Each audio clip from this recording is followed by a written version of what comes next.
Attention, dear colleagues. The event titled Freedom of Expression Limits and Digital Harassment will begin soon in the Agora room. Thank you.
Quiero que salten por los aires, no con bombas. Las armas nunca convencieron de nada a nadie. Esas normas que impiden al pueblo que hable son las que hacen que la calle no vaya a callarse. Que molesta el contenido o son los modales. Seré implacable con una educación impecable. Injuria se define según dice la RAE como un ultraje. Por eso traje datos en más majestad. Me dirijo a vos. No cuela que en un país aconfesional un título venga de Dios. ¿Entiende por qué hay gente que no quiere que reine o no? No es personal, se llama lógica y razón. La ultraizquierda me odia, la ultraderecha también. Como a René y que no dejaré mi papel. Yo no estaré de acuerdo con Malcolm en algunos textos, pero es una vergüenza que pidan cárcel por eso en el mismo país en el que el partido del gobierno es condenado por financiarse con dinero negro. ¿Cuántos casos de corrupción han llegado a los medios y cuántos no vemos? ¿Quieren que no nos quejemos? Muy buenas. ¿Cómo se hace para callar? Muy buenas tardes. Good afternoon. Good afternoon. Good afternoon to you all. Well, we hope to continue with the summit after Zapatero being here.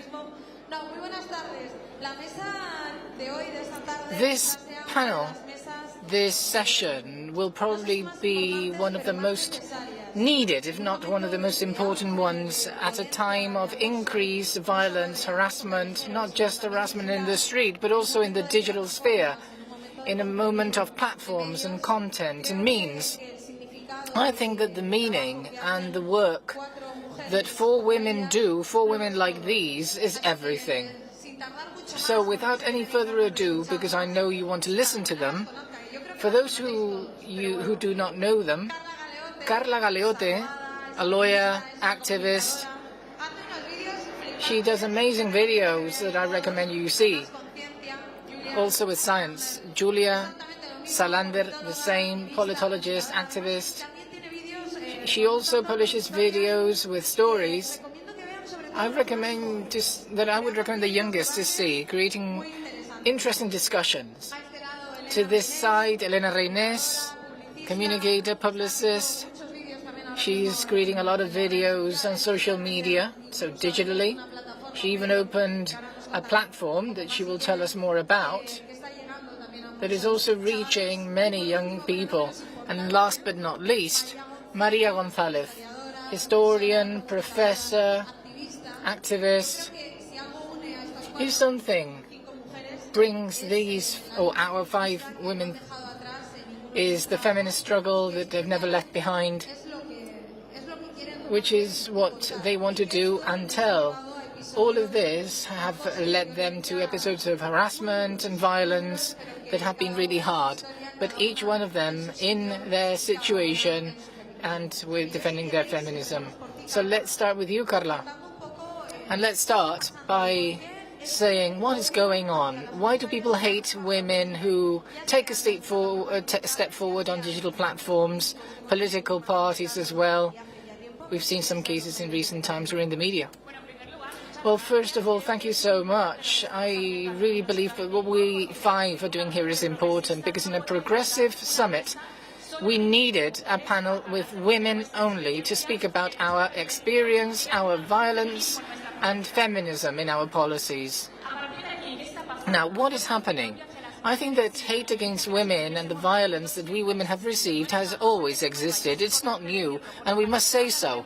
It seems as if it is present on social media, and it surprises everyone. But the truth is that misogyny, this violence, and this attempt to remove us from policy and the public sphere has always occurred. However, right now we have a tool, which is a digital tool. There's anonymity that allows many men, because this is what happens, especially younger men, who little by little make us just shut up.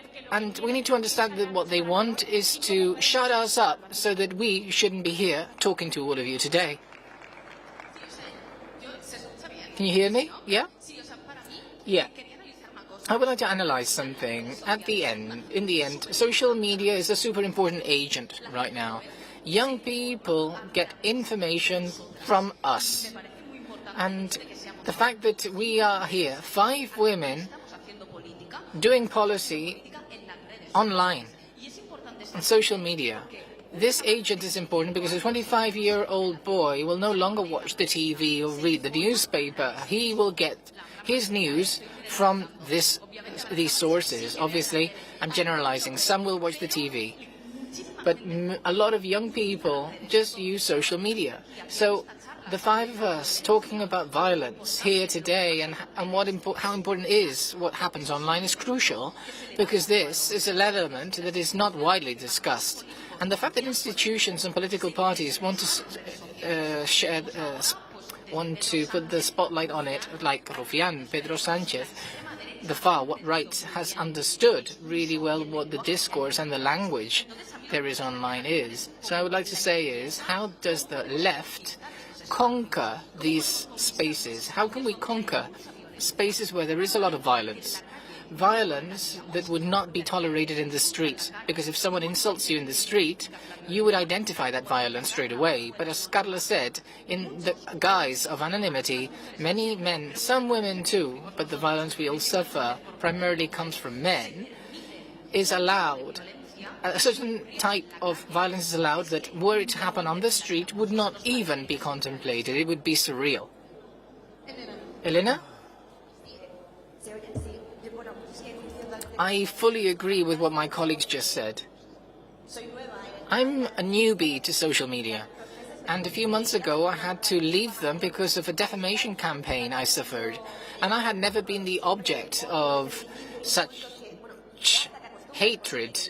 I mean, you get used to it. Being called names, I won't use the word now, but the oldest job, or just whore, or why are you wearing knee protections, you know? Insult shouldn't be verbalized on social media.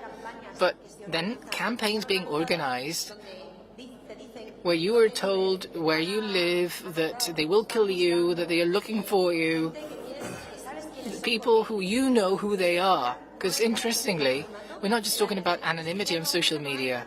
There is no longer anonymity in social media because people have lost the fear. And with their personal profile, with their relatives or their friends, you know who they are. And they threaten you. These are crimes sometimes, and oftentimes you can do nothing because he says, or he uses the word, I wish, or I hope. They're actually telling you that they're going to kill you or break your legs. I suffered that campaign, and what surprised me the most was that I saw people with name and surname. Not just anonymous. I mean, many people indeed anonymous, but many with name and surnames. Normal people who live their normal lives. People who work and all of a sudden hate you for whatever reason. They get their phone and they say something, they threaten you, and that's it. And around me I always say and ask if someone insulted on social media. And everybody says, no, I don't believe that. It cannot be. It cannot be. I don't know anyone who had said I insulted on social media. It cannot be. And then those on social media receive such harassment campaigns from millions of people. I believe that there's a lot of people hiding or have a double life, and they hide that hatred, that unrest on social media. And social media is not regulated. We need real regulation. We need punishment. We need crimes being established in relation to social media. And a lot of people just share their frustration on social media against us. I obviously agree with every single word that has been said by you and by friends. And we feel very proud of being here and share this space with these women. I would like to distinguish this violence. In the world of politics, it has become a very hostile environment, very violent. I was talking to a colleague earlier, and we said that we receive hate messages saying, I'm going to kill you, or I'm going to harm you, horror and things like that are things I read and I just ignore. My friends receive those messages too, but they're very organized. Vito knows the address of all of us. Vito seems to know everything about us. I wouldn't even dare to insult a man in relation to the woman she's with. This happens to me a lot. I receive pictures of penises. Why? That's violent. But if I would think of it the other way around, I wouldn't even consider sending a photograph of my parts to a man. But for him, should I do that? It wouldn't be seen as violence. I would be a slut or a whore. But on social media, you know, the whore and those terms don't affect me anymore. And I'm afraid. I'm afraid that we are not affected by these things. And the other day, someone said to me, oh, you're wearing fringe because you've got wrinkles. And I got up and I went to look at my face. Don't laugh. This is a type of violence. The fact that I need to get up after reading a message to check on the mirror and see if I have any wrinkles. I'm a teacher. I'm not responsible for anything online. I'm a teacher and I can see this with my students. I see how men write to my 16-year-old students. They suffer violence. And all women suffer violence. And seeing how the different forms of violence adapt from a 16-year-old girl to us who are close to 30, maybe past that mark, or women at the age of 50, 60 or 70. All of us, in one way or another, will suffer violence. And we must identify those forms of violence and not just say, because we're here, we're more exposed. No. I learned this from my students. There are two very interesting things in relation to what you were mentioning, colleagues. First, 5 women on this stage didn't know each other before. Oh, well, before today we did, but not before going through the same path. You know, each one of us come from a different place, from different mothers, different walks of life. And we do share a common denominator. In the year 2026, we were all called prostitute at least once in our lives. We women not just share music tastes, reading, because we do read. Kidding. I mean, what do you like to do on a Saturday? We share the common factor of male harassment. We even share aggressors. For example, someone so wrote to me, or the same comments. This is what we are witnessing here and there. And there's something else that you mentioned, which I also think is important. How all of us and all of you have suffered at some point in your lives an episode of harassment, but the aggressor is nowhere to be found. When you ask a group of men, which one of you wrote whore or a photograph? No one did. They never did. But there are loads of them. This is like rapists. They're not in an alleyway at 3 a.m. with a hood. They have families, friends, a job. But the worst are usually those who have on their Instagram biography, "Live and let live, Hakuna Matata," and the bastard is calling you a bitch.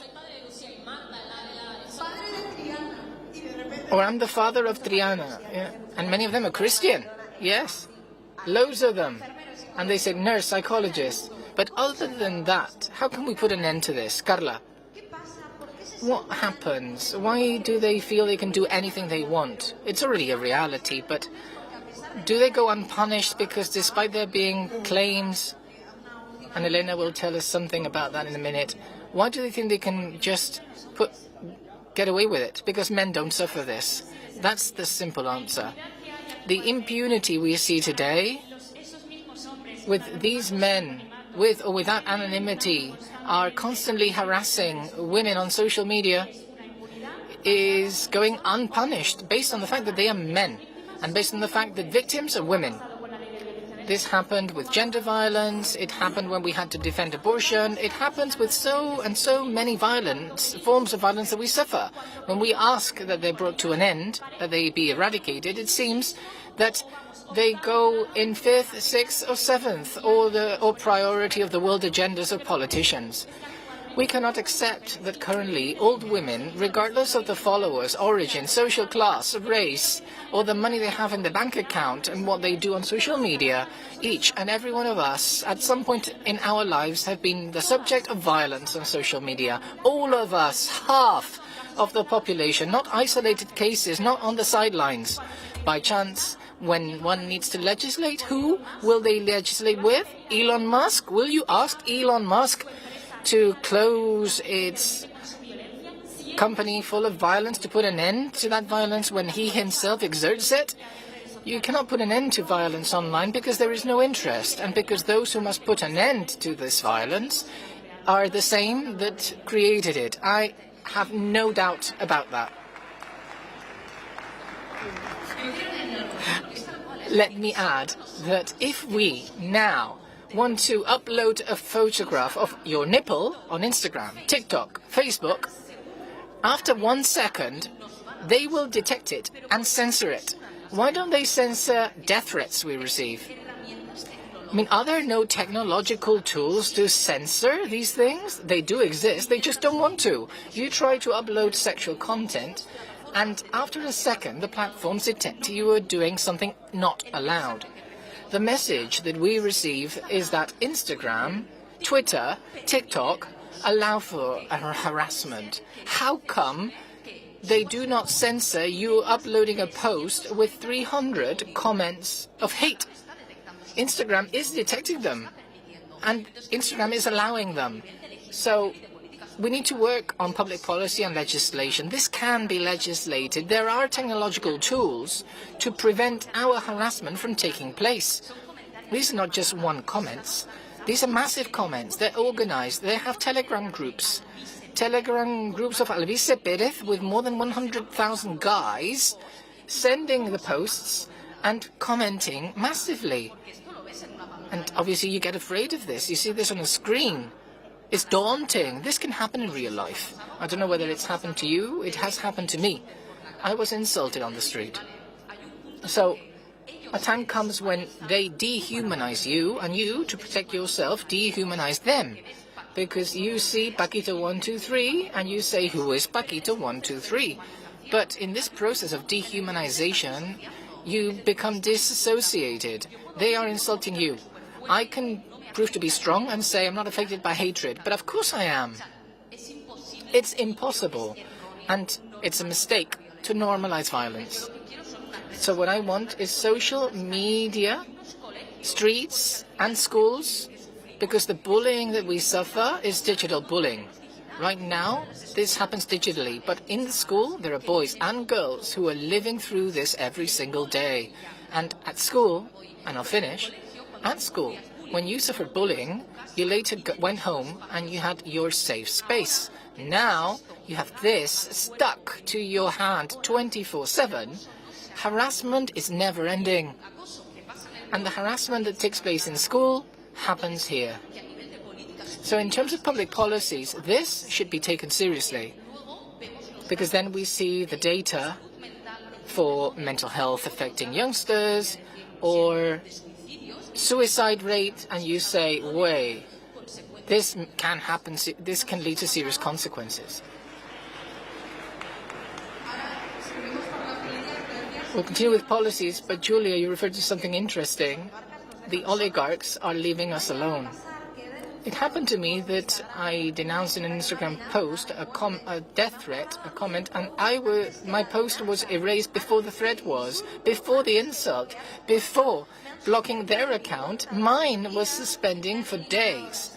My story was removed, saying I did not comply with the rules. So saying that you being the object of harassment is not fulfilling the rules, but not the other way around, that is happening. Indeed, I was blocked on Instagram for months on end since I started, because I received death threats, and I was told they would get my legs broken, or saying, according to them, the Moors would rape me. That's the term they used. So I would denounce on Instagram. Instagram would reply back saying there's nothing criminal here. Death threats, really. So I uploaded this to my stories for people to see what I received, and Insta blocked me. I discussed this with Meta, and they told me that the one not fulfilling the terms and conditions was me, because I uploaded onto my stories, not writing, but just putting a screenshot of the message, where I was being said that I would be raped, that they would kill me. I was denouncing this. And they said this was not criminal, there's nothing wrong with it. They said, can I help you with anything else? But I uploaded it, and I was blocked months on end without being able to use many options in my account, just because of a message I received. And one of the latest blockings was because of incitement to sexual violence, because I was told I was going to be raped. It's crazy. It's not just that we're not being protected anymore. They have tools to detect these things, because I upload them onto my account and they block me. Why don't you block the person sending these messages? When I discussed this with someone from Meta, the girl said I had made it public and they had done it privately. What is wrong is to make it public.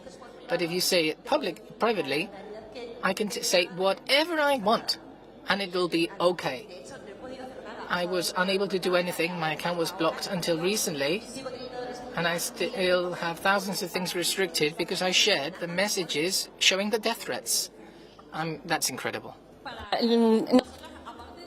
And in addition to our limitation with the platform itself, there is another limitation, which is morality. That is the fact that we women must always be politically correct. We cannot, they won't accept exceptions. And everybody can be calling us names, bitch, whore, slut. This is an ideological discussion that I've had with many of my colleagues. Do we answer them? Don't we? How? But I see men in the left who sit down and say things, and it's okay. They seem to be able to say whatever they want. But of the 5 of us here, if we say it, it'll be the worst thing in the world. I think that we also play with this morality in a certain way because we cannot be politically incorrect. And it seems to me, because I've discussed this with my students, I see my students are fans of Alvise Perez, just to give you an example, and I say to them, Alvise Perez is stupid, an imbecile. I have no problem saying he's an imbecile because I honestly believe so. And I say this to my students and they say to me, yes, but he's cool. You listen to him and he's cool. And he says crazy things. And I said to them, I am also cool. And I want to show you I'm cool. But if I said half the crazy things Alvise say, I would be cancelled. We women are cancelled by whatever thing we say. It's not just about the platform. Do I have the right to respond at any moment? So in the end, we are put limitation after limitation, hurdle after hurdle. I would like to stay clear from this and be able to say, let's maintain respect. But let me also answer back. I would like to be free to be able to reply with whatever I want without sending intimate pictures. I won't publish the address of your home. So minimum things. Te recojo el guante. Well, yeah, to go back to what you said about answering whatever you want to answer, and we have seen a lot of impunity, very few laws that protect you, and I mean, we could speak here for the whole afternoon, but you know, we have other roundtables. But the other day, Carla, in a TV program, I wish to see more women even, you know, talking on the TV, but in these moments of chaos, of violence, of fear, have you had moments of sorority, of companionship, because we see that these social networks allow us, don't protect us, they protect them. So do you have any experiences, you protecting your colleagues? Is there anything positive you can say to all the young girls who, and young people in general, who see us every day, in order for them to really start their own network, to work in whatever they want to work, do whatever they want to do? Who wants to start? Well, I say to my students who are 16 and they suffer a lot of violence, and I can't believe that a young girl can suffer this. I don't want you to have any fear, you know, because I tell the young people, don't fear being here on this platform. And if you want to be on a platform, it's not an individual pact of freedom. So we need to understand that we are a community also.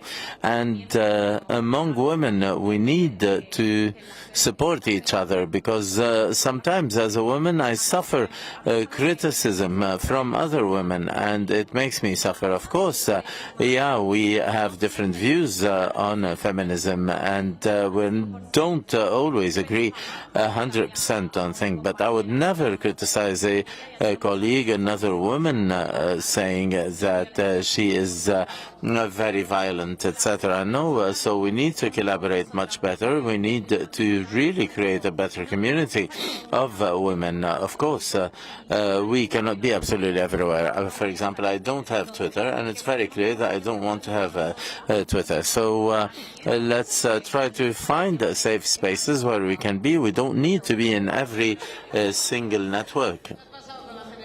Yeah. Well, for example, I found a lot of support because I thought that I was alone, and in the case, basically, I didn't know that,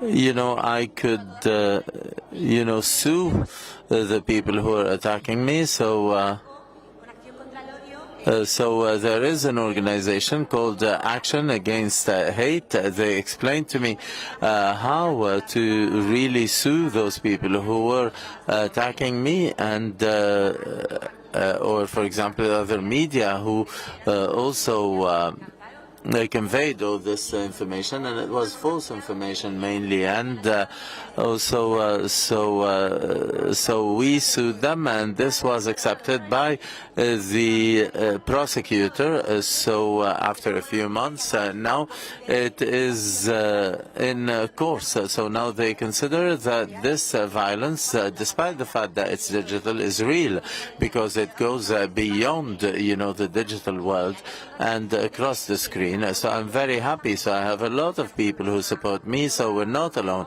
We have a lot of people who support us, and for the young people who want to have their own networks, I would suggest that they do it. So if you are criticized, if you know, it's their problem, it's not yours.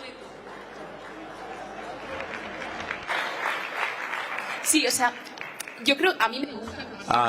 love always ending all my speeches in a positive manner because, of course, we're talking about violence, so we need to talk about the negativity of violence. But there are positive points because we all know each other through feminism, through companionship. When we come to Barcelona, maybe we don't agree 100% on everything everyone says, but here we see there is debate. Those who don't want to debate are those ones who are extremists. But we debate, and this is very good. It's very healthy, actually, to debate. One of the positive things is this. Thanks to social networks, I have met activists from Argentina, from Mexico, from Chile, and I could reach other countries that I would not have been able to reach. And also we democratize the discourse without these social media. So because, the main media, they belong to 4 oligarchs, whereas through these social networks we have a power. It's limited, of course, because we have our audience, but we also can reach dozens of people without going through an oligarch, and this is very important, very positive. And also the use that people make of a social network, of course, so we need to legislate in order to avoid the hate that we receive. And to finish on a positive note, I am a feminist, and all the content that I publish is political, is feminist, and I am exposed to hate, and I'm exposed to debates because I am an evolutionist of prostitution, and I know that these themes generate debate, and to me this is, doing politics, and and all the rest of types of feminisms are marketing. So that's why I really tell all the girls to really use the networks because you can reach a lot more people. You can really send your messages, and then they can be very powerful. We can talk about the hate because we all share the hate that we suffered, but I don't want only to focus on hate. I don't want to create fear in these young girls who want to start in these social networks, and I take for example means to protect myself. I don't have Twitter because it's toxic and it creates that culture of very smart and very nasty answers, and it scares me. I don't want this. I want to create my space on Instagram, and it is a space, each one of us with our mechanisms of protection. I really tell all the young girls to start their activism on social networks, and so if you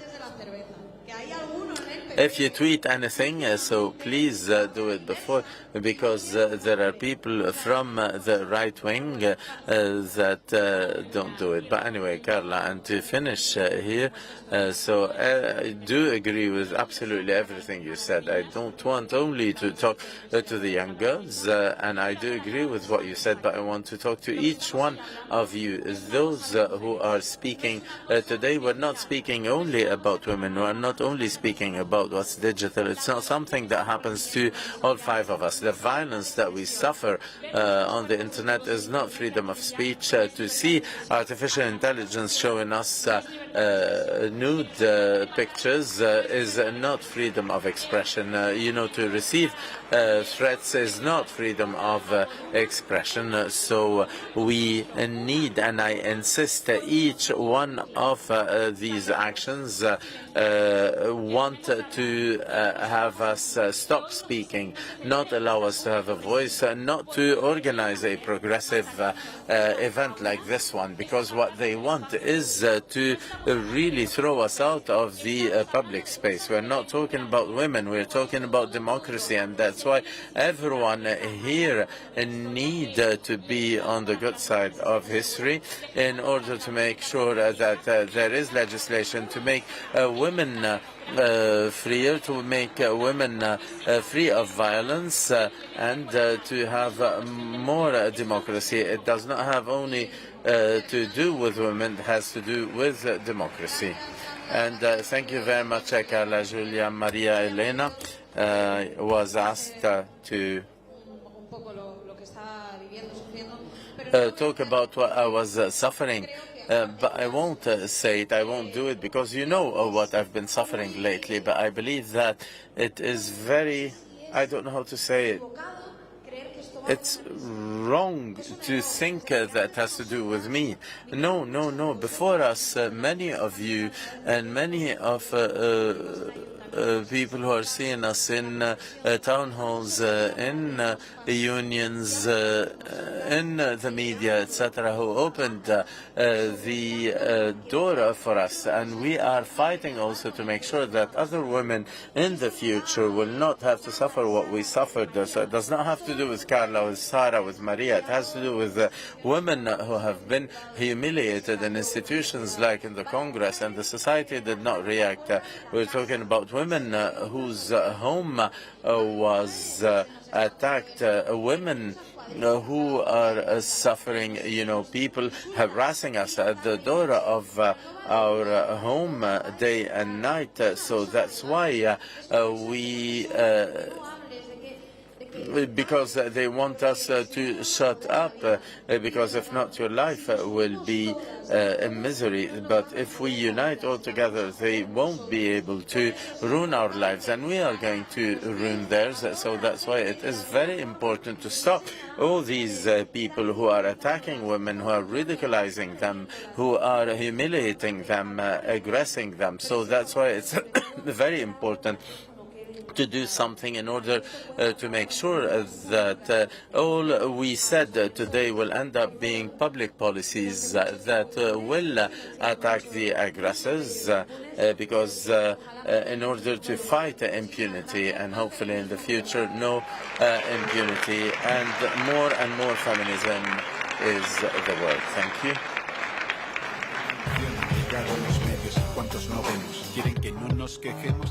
¿Cómo se hace para callar a un pueblo cansado de que le engañen los que cobran por representarlo? ¿Cómo se hace para apagar su voz después de haber probado ya la libertad de expresión? ¿Cómo se hace para callar a un pueblo cansado de que le engañen los que cobran por representarlo? ¿Cómo se hace para apagar su voz después de haber probado ya la libertad de expresión? El Estado somos todos, no son ellos. Por eso el Estado no es fascista, aunque haya fascistas en grandes puestos. Las leyes no caen del cielo, caen del Parlamento, y algunos de las que las han votado ahora están presos. No sé yo si verán una ofensa en esto. Yo veo la ofensa en los seres, la hurta, en la púnica, el lezo, en que me faltan dedos. Y esos son los que deciden si es legal o no lo que quiera decir el pueblo. Y ahora los malos de la peli son los raperos, los que ponen un tuit o muestran su cabreo en Facebook. No estaré de acuerdo con Pablo Hasél en muchos textos, pero es una vergüenza que pidan cárcel por eso. No es corporativismo, no nos conocemos. Él ni habla bien de mí, pero lo importante no es eso, porque si atacan sus derechos, atacan los nuestros, y si no los defendemos, nos quedaremos sin ellos. ¿Y cómo se hace para callar a un pueblo cansado de que le engañen los que cobran por representarlo? ¿Cómo se hace para apagar su voz después de haber probado ya la libertad de expresión? ¿Cómo se hace para callar a un pueblo cansado de que le engañen los que cobran por representarlo? ¿Cómo se hace para apagar su voz después de haber probado ya la libertad de expresión? Quieren que todos pensemos lo mismo, y que el que piense distinto tenga miedo a decirlo. Es normal que lo intenten, como normal es deciros que no ha funcionado conmigo y no ha de funcionar contigo.